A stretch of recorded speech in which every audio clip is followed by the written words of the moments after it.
What if I told you that a gospel exists? One so controversial, so disruptive, that it's been kept out of the Bible for nearly 2,000 years. What if this hidden text revealed a side of Jesus' teachings you've never heard before and elevated Mary Magdalene not just as a follower, but as his closest confidant?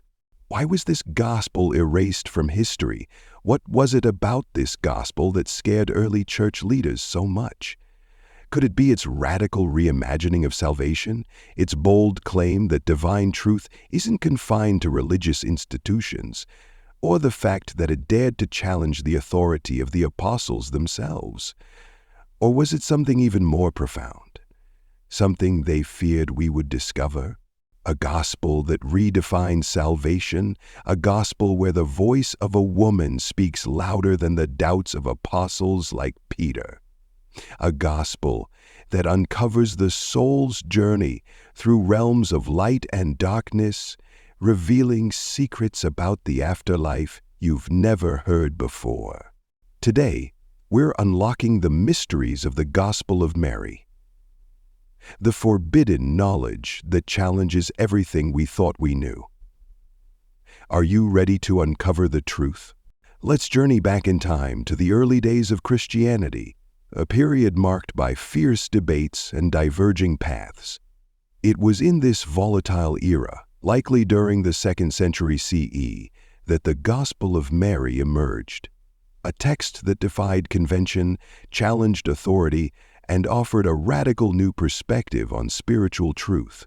The Gospel of Mary is rooted in the Gnostic tradition, a movement within early Christianity that sought deeper, mystical knowledge of God. Gnostics believed salvation wasn't simply about adherence to external rules, but a journey inward, discovering the divine spark within each person. This gospel reflected those beliefs, presenting teachings that spoke not of institutional power, but of personal transformation. Unlike the familiar narratives of Matthew, Mark, Luke, and John, this text shifted the focus to Mary Magdalene, portraying her as a key figure in Jesus' ministry, someone entrusted with profound spiritual revelations. But why would such a gospel, with its bold emphasis on inner knowledge, be sidelined? Hidden for nearly 2 millennia? Fast forward to 1896. In the heart of Egypt, an ancient manuscript was discovered, a codex now known as the Berlin Codex. Written in Coptic, this precious relic contained fragments of the Gospel of Mary, alongside other early Christian writings.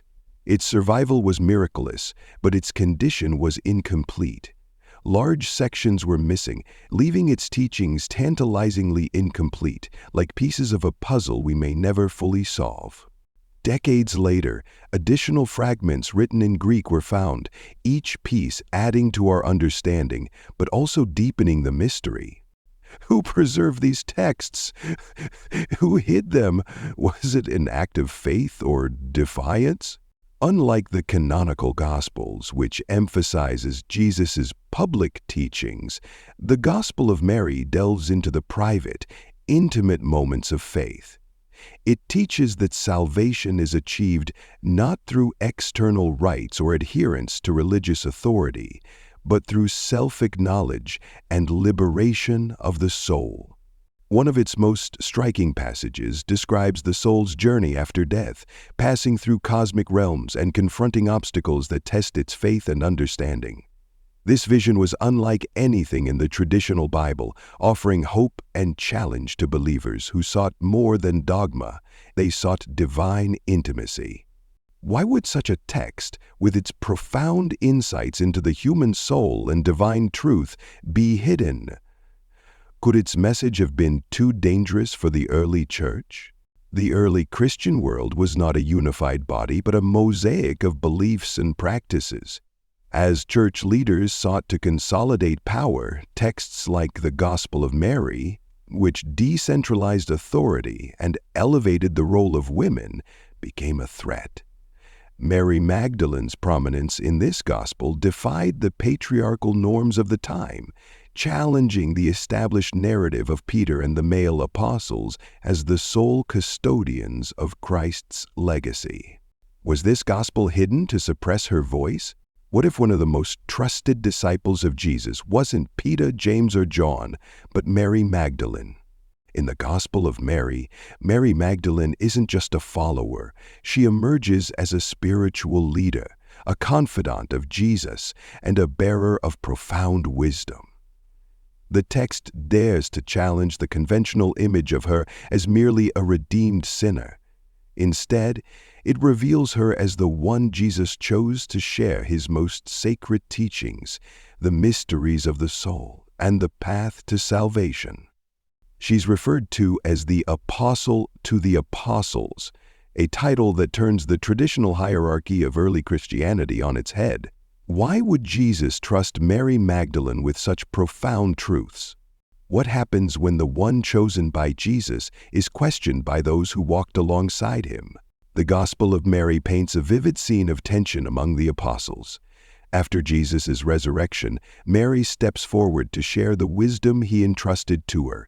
She speaks of the soul's journey through realms of light and darkness, revealing how fear and ignorance must be overcome to find true liberation.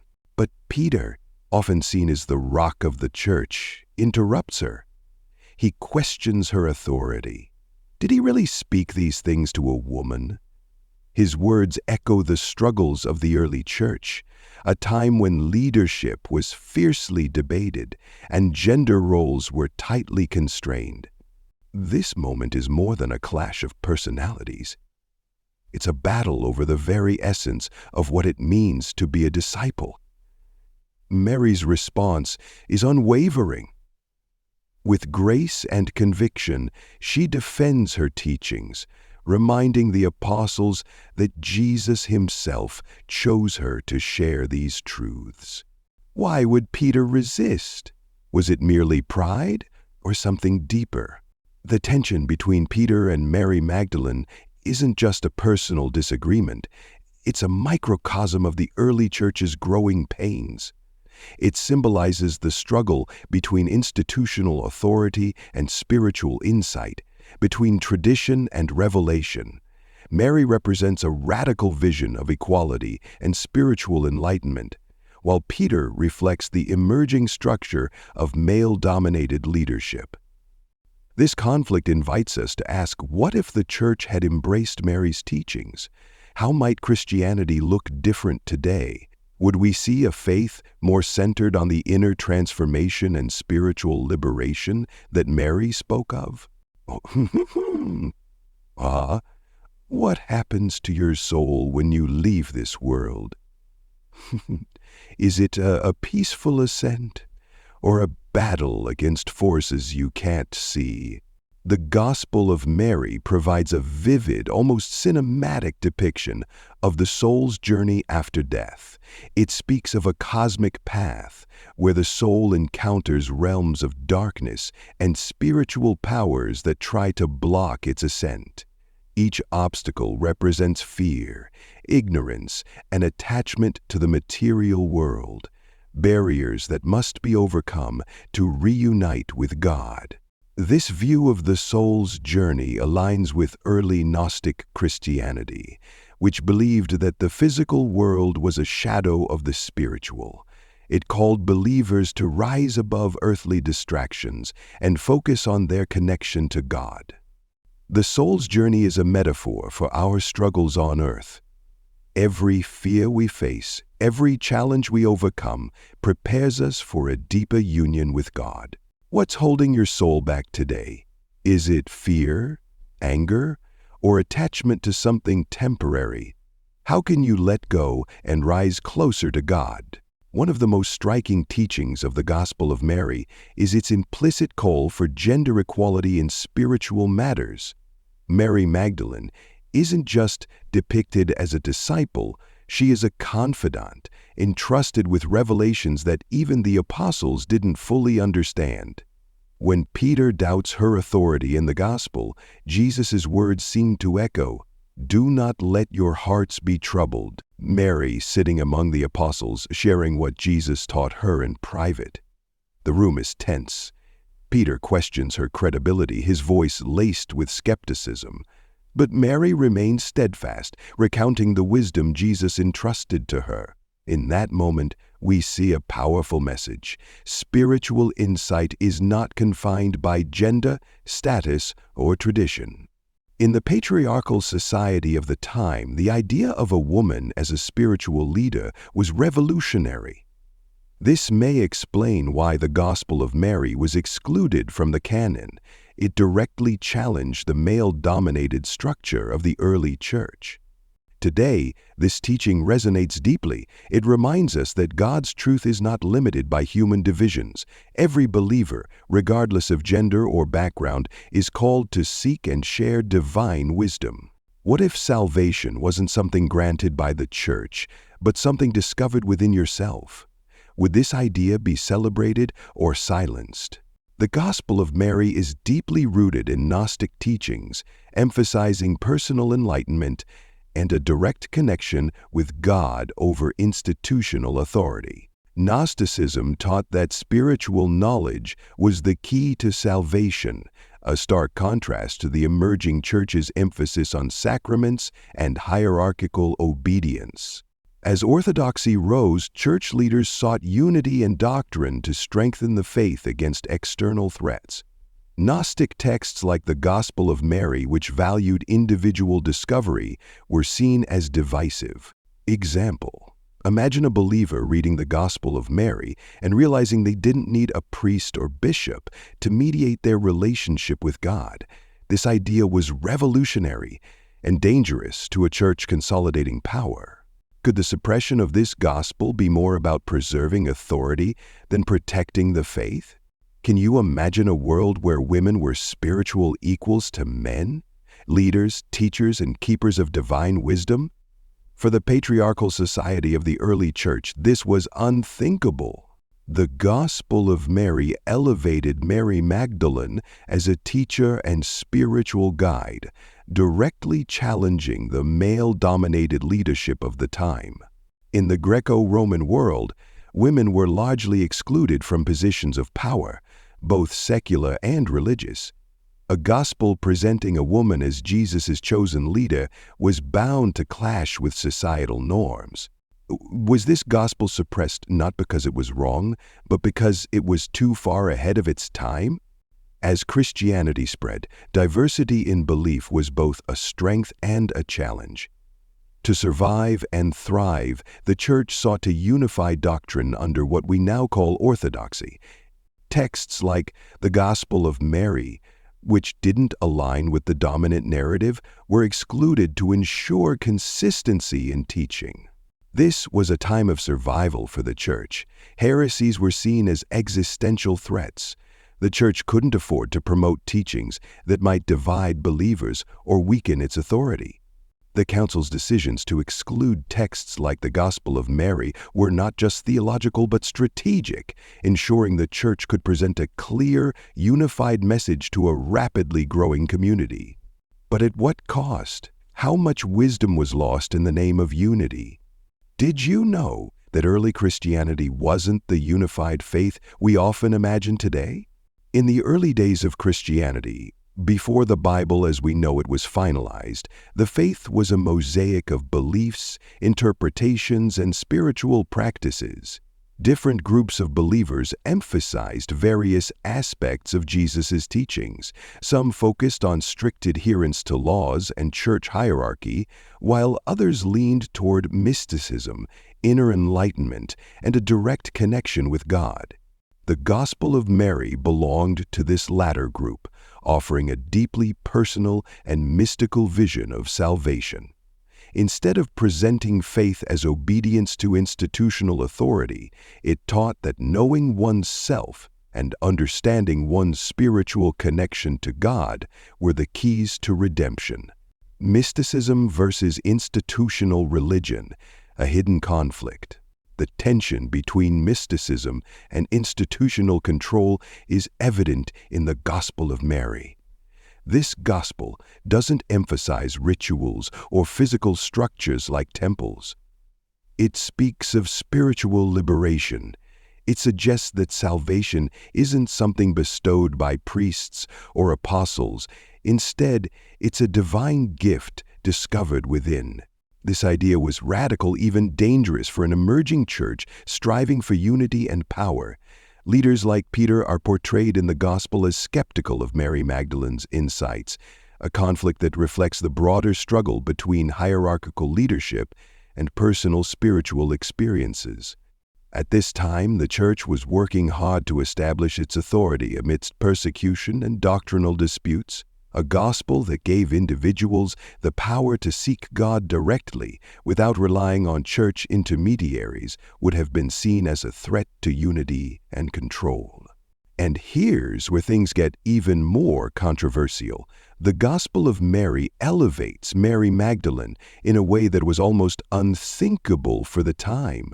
In the Gospel of Mary, Mary Magdalene isn't just a passive follower. She's a teacher, a confidant, and a leader. Jesus is said to have revealed deep spiritual truths to her, truths that even his male disciples struggled to understand. This depiction challenges the traditional patriarchal narrative, suggesting that women had significant roles in spreading Jesus' message. The courage of early Christian women, living in a society where their voices were often silenced, yet still stepping forward to lead, teach, and share the good news. The Gospel of Mary gives us a glimpse of a time when women weren't just participants in the faith, they were central to its mission. But this bold depiction of female authority didn't sit well with everyone. The Gospel records Peter questioning, even resenting Mary's role.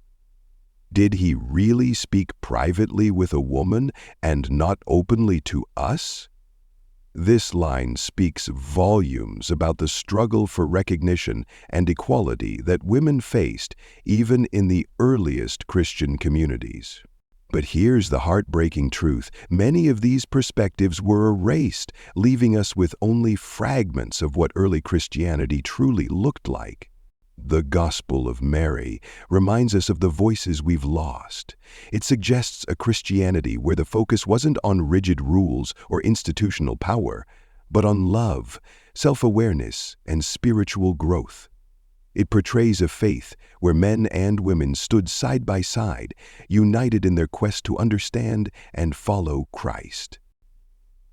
But history took a different turn. As the church sought to establish its authority, teachings like those in the Gospel of Mary were deemed heretical and excluded from the canon. They were hidden, destroyed, or forgotten, their messages buried under centuries of dogma. What if the truths hidden in the Gospel of Mary weren't just meant for the past, but hold the keys to living a more meaningful and spiritually empowered life today? What if Mary Magdalene wasn't just a figure in the shadows of the apostles, but a leader whose voice was silenced by history? In the Gospel of Mary, we see a bold and transformative vision of spiritual leadership. Mary is depicted as a confidant of Jesus, a woman entrusted with wisdom that even the apostles struggled to understand. Her prominence challenges the deeply patriarchal structure of early Christian communities. Imagine the courage it took for Mary to speak up, to share the teachings of Jesus when others doubted her authority. Her story reminds us that true leadership in faith is not defined by gender, but by the depth of one's relationship with God. Consider the modern struggles for gender equality in faith traditions. Mary's role in this gospel inspires us to revisit these discussions with humility and openness. How many voices like Mary's have been overlooked in our own communities? But Mary's story isn't just about equality. It's about something even more personal, something that reaches deep into the heart of your spiritual journey. The Gospel of Mary doesn't just recount historical events.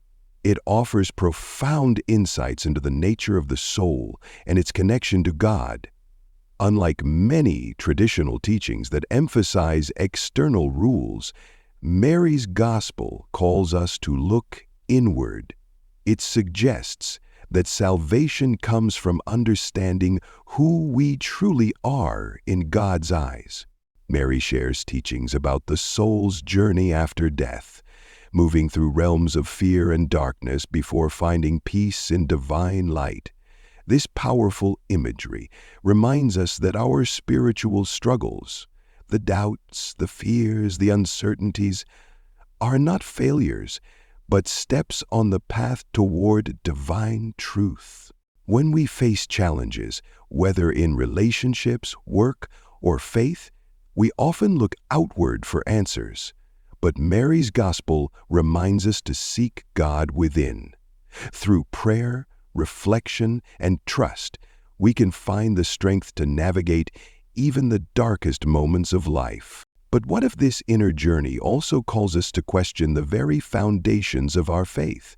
Could the Gospel of Mary hold the answers to questions we've been too afraid to ask? Have you ever wondered why some texts made it into the Bible while others were excluded? What might we have lost in the process? The Gospel of Mary forces us to confront these questions. Its exclusion from the biblical canon wasn't just about theological differences. It was a deliberate decision that shaped how millions understand their faith today. This gospel asks us to reconsider the completeness of the biblical story. It challenges us to explore what faith looks like when it's not confined to institutional traditions, but guided by personal discovery. When the early church sought to unify Christianity, texts like Mary's Gospel were set aside because they didn't align with emerging doctrines. But what if these forgotten Gospels still have something to teach us? What if they hold pieces of the puzzle that can bring us closer to God? This isn't about rewriting the Bible. It's about expanding our understanding. As believers, we're called to seek the truth wherever it leads us. The Gospel of Mary encourages us to ask questions, to dig deeper, and to embrace a faith that is both personal and profound. Mary Magdalene's voice, once silenced, is speaking to us now. It's calling us to remember who we are as children of God, to embrace equality, seek transformation, and never stop questioning in our journey of faith. What will you do with her message? The Gospel of Mary teaches that salvation is not about following laws or institutions. It's about gnosis, or spiritual knowledge. One of its most striking passages describes the soul's journey after death, passing through realms of light and darkness, overcoming ignorance and fear to unite with God. "Do not weep or fear," Mary says in the Gospel, reminding the apostles that fear is the greatest barrier to divine truth. The Gospel of Mary invites us to look inward, to seek God not in rules or rituals, but in the stillness of our hearts. It reminds us of the dignity and worth of every person, man or woman, as beloved by God and capable of leading others in faith. Mary Magdalene's courage challenges us to stand firm in the truth, even when others doubt or oppose us. What are your thoughts on Mary Magdalene's role as a spiritual leader? Do you think the Gospel of Mary has lessons we need to hear today? If this has sparked your curiosity, leave a comment below. Let's discuss these hidden truths together. If you're intrigued by this and want to explore more hidden Gospels and ancient texts, don't forget to like, subscribe, and share this video. Together we can uncover the profound mysteries of faith and bring light to stories that deserve to be told.